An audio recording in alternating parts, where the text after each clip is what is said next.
ఫోన్లో latest wifi ఉండి router old wifi అయితే ఫుల్ స్పీడ్ రాదు. అరే మా వైఫైలో 5, 6, 6, 7 అని నంబర్స్ చెప్తారా? ఈ నంబర్స్ మీనింగ్ ఏంటి? మన ఇంటర్నెట్ స్పీడ్కి రియల్గా ఏం ఇంపాక్ట్ ఉంటుంది చెప్పు.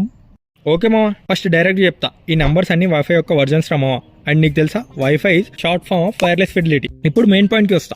వైఫై నంబర్ ఎక్కువ అయితే దాని టెక్నాలజీ న్యూ జనరేషన్ అని అర్థం. న్యూ జనరేషన్ అంటే better speed, stable signal and ఎక్కువ డివైసెస్ కనెక్ట్ అయినా ప్రాబ్లం తక్కువ ఉంటుంది.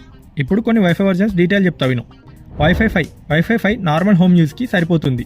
స్ట్రీమింగ్, బ్రౌజింగ్, ఆన్లైన్ క్లాసెస్ స్మూత్గా రన్ అవుతాయి. కానీ ఎక్కువ డివైసెస్ కనెక్ట్ అయితే స్పీడ్ కొంచెం డ్రాప్ అవ్వచ్చు.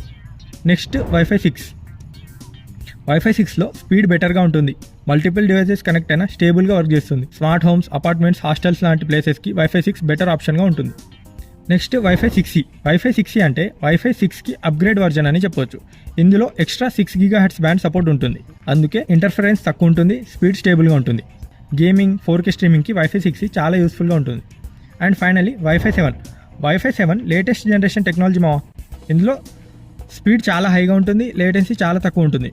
Future devices and heavy internet యూజేజ్కి వైఫై 7 బెస్ట్ ఆప్షన్ అని కన్సిడర్ చేస్తారు. రియల్ లైఫ్ ఎగ్జాంపుల్ చెప్పాలి అంటే మామ, ఓల్డ్ వైఫై వర్జన్స్ నార్మల్ రోడ్స్లా ఉంటాయి, న్యూ వైఫై వర్జన్స్ ఎక్స్ప్రెస్ హైవేస్లా ఉంటాయి అనుకో. ఫైనల్గా సింపుల్గా చెప్పాలంటే మామ, వైఫై 5 నార్మల్ యూస్కి సరిపోతుంది. Wifi 6 and 6 future ready options అని చెప్పొచ్చు. వైఫై 7 లాంగ్ టర్మ్కి స్ట్రాంగెస్ట్ టెక్నాలజీ అని చెప్పొచ్చు. లాస్ట్ ఇంపార్టెంట్ ఫ్యాక్ట్ చెప్తా విను మామ.